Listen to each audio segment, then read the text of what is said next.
کہ اسلام ہندوستان میں کیسے آیا۔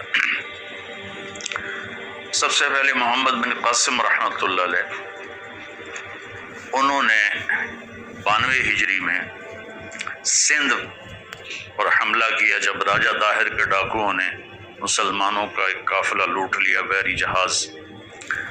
تو اس کے بدلے میں مسلمانوں کی طرف سے لشکر کشی ہوئی اور محمد بن قاسم رحمۃ اللہ علیہ ملتان تک پہنچے۔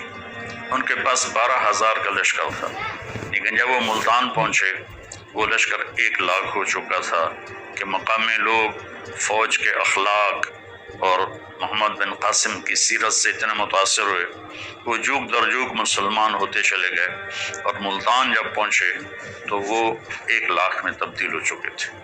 تو سب سے پہلے سرزمین ہند میں اسلام کی حکومت قائم ہوئی۔ ادھر ہندوستان کے ساحلی علاقوں پر تاجروں کی وجہ سے اسلام پھیل چکا تھا، لیکن باقاعدہ جو حکومت قائم ہوئی وہ سندھ میں ہوئی۔ اس کے بعد اللہ کے نیک بندے صوفیاء کرام آتے رہے اور دعوت دین دیتے رہے، اور ان کے ذریعے سے لوگوں میں اسلام کی بارے میں بیداری ہوئی اور انہوں نے قبول کرنا شروع کیا اپنی خوشی سے۔ اوپر جو ہندوستان ہے جس کو اتر پردیش کہتے ہیں، وہاں جو اسلام کی حکومت قائم ہوئی وہ شہاب الدین غوری رحمۃ اللہ علیہ نے حکومت کو قائم کیا۔ اس سے پہلے محمود غزنوی نے 17 حملے کیے، لیکن انہوں نے کوئی حکومت قائم نہیں کی، بلکہ بس فتح کر کے واپس چلے جاتے تھے۔ البتہ پیرا تک، ملتان تک انہوں نے اپنی حکومت کو وسیع کیا کہ اس وقت ملتان میں ایک کافر طبقہ تھا جو کہتا ہم مسلمان ہیں، قرامطہ، لیکن وہ بہت ہی گندے سفاک لوگ تھے، تو ان کو محمود غزنوی نے صاف کیا۔ پھر 1191 صدی میں ہندوستان کا سب سے بڑا حکمران پرتھوی راج تھا۔ ہندوستان میں راجے مہاراجے بہت سارے تھے، صرف 2 کی حکومت قائم ہوئی پورے ہندوستان پر، ایک جلال الدین اکبر اور ایک اورنگزیب عالمگیر۔ تو 1190 میں شہاب الدین غوری اور پرتھوی راج کی لڑائی ہوئی تراوڑی کے میدان میں، جس میں شہاب الدین غوری کو شکست ہوئی اور وہ زخمی ہو کر گر رہا تھا۔ پیچھے سے ایک ترک سپاہی نے اپنے گھوڑے سے چھلانگ لگائی اور ان کو یوں پکڑا اور گھوڑا لے کر وہ لشکر کو چیرتا ہوا نکل گیا، جان بچ گئی۔ اس کے بعد وہ سارا سال بستر پہ نہیں سویا، اور جو بھاگے تھے ان کو بڑی سزائیں دی اس نے۔ پھر 1191 میں وہ اپنا لشکر لے کر دوبارہ نکلا اور اسی میدان میں آ ٹھہرا جہاں پہلی جنگ ہوئی تھی۔ تو پرتھوی راج اس دوران تیاری کے بغیر مطمئن رہا کہ میں نے شکست دے دی ہے، میرا کوئی کیا بگاڑ سکتا ہے، تو وہ اس میں تھوڑی سستی آ گئی۔ جب لشکر آمنے سامنے ہوئے تو پرتھوی راج نے کہا تم چلے جاؤ ورنہ تمہارا یہی حال کروں گا جو پہلے کیا تھا۔ تو شہاب الدین غوری نے اپنا لشکر ہٹا لیا اتنی دور تک کہ وہ نظر آنا بند ہو گیا، اور پھر صبح سے پہلے اس نے اپنے لشکر کو حملے کا حکم دیا۔ اس وقت پرتھوی راج کا لشکر اپنی پوجا پاٹ میں تھا، تو انہوں نے حملہ کیا، تو اس میں پرتھوی راج قتل ہوا اور ان کو شکست ہوئی۔ اس کی عمر 42 سال تھی۔ تو پھر شہاب الدین غوری رحمہ اللہ تعالی اجمیر گئے، پھر دہلی گئے، وہاں اپنی پوری ایک ٹیم بنائی، اور قطب الدین ایبک ان کا غلام تھا۔ شہاب الدین غوری کی اولاد نہیں تھی، تو انہوں نے قطب الدین ایبک کو اپنا غلام بنایا ہوا تھا۔ تو انہوں نے اپنا پایا تخت لاہور بنایا، دہلی میں التمش تھا ان کا غلام، اس کو بٹھایا، اور ملتان میں ناصر الدین قباشہ تھا، اس کو بٹھایا۔ شہاب الدین غوری واپس افغانستان جا رہے تھے، راستے میں چکوال کے قریب رات میں وہاں کے مقامی لوگ گکھڑ تھے، انہوں نے حملہ کیا اور اس میں شہاب الدین غوری شہید ہو گئے۔ تو قطب الدین بھی کوئی زیادہ حکومت نہیں کر سکے، 4 سال حکومت کی اور ان کا انتقال ہو گیا۔ میں جب لاہور پڑھتا تھا سینٹرل ماڈل اسکول، تو ہمارے ریلی کے پیچھے ایک گلی تھی، لاہور پڑھتا تھا سینٹرل ماڈل اسکول، تو ہمارے ریلی کے پیچھے ایک گلی تھی، وہاں سے گزرتے تو ایک قبر جس میں محلے والے کوڑا پھینکتے تھے وہ قبر ہوتی تھی۔ ایک دفعہ غور سے پڑھا تو وہ قطب الدین ایبک کی قبر تھی۔ پھر ضیاء الحق مرحوم نے اسے وسیع کیا اور مکان خرید کے ڈھا کے بڑا اچھا خوبصورت ان کا مقبرہ بنایا۔ اس کو خاندان غلامہ کہتے ہیں۔ پہلا خاندان جس نے حکومت کی وہ خاندان غلامہ ہے، کہ اصل غلام تھے سارے اور حکومت میں آ گئے تو خاندان غلامہ کہتے ہیں۔ التمش اتنا نیک آدمی تھا، جب خواجہ قطب الدین بختیار کاکی کا انتقال ہوا تو انہوں نے وصیت کی میرا جنازہ وہ پڑھائے جس کی تہجد فوت نہ ہوئی ہو اور جس کی عصر کی سنتیں فوت نہ ہوئی ہوں، میرا جنازہ وہ پڑھائے۔ تو سناٹا چھا گیا، میت سامنے اور کوئی نکلتا ہی نہیں، چونکہ عصر کی سنتیں تو غیر موقعہ ہیں، کوئی پڑھے نہ پڑھے۔ تو جب کوئی بھی نہیں نکلا تو پھر ایک آدمی منہ لپیٹے ہوئے روتا ہوا باہر نکلا کہ میرے پیر نے میرا راز فاش کر دیا۔ وہ سلطان التمش تھا جس نے جنازہ پڑھایا کہ میری نہ کبھی عصر کی سنتیں قضا ہوئی ہیں نہ تہجد قضا ہوئی ہے۔ ان کے پاس ایک دفعہ غلاموں کی ایک جماعت لائی گئی تو انہوں نے 19 غلام سلیکٹ کیے اور 20واں چھوڑ دیا۔ اس کا قد بھی چھوٹا تھا اور شکل بھی اچھی نہیں تھی، باقی 19 اس نے خرید لی۔ تو وہ غلام جس کو انہوں نے رد کیا، اس نے کہا بادشاہ سلامت آپ نے یہ غلام کس لیے خریدے ہیں؟ کہنے لگے اپنے لیے۔ کہ مجھے اللہ کے لیے خرید لو۔ تو اس کو یہ جواب بڑا پسند آیا اور اس نے اس کو بھی خرید لیا۔ اس کا نام تھا غیاث الدین۔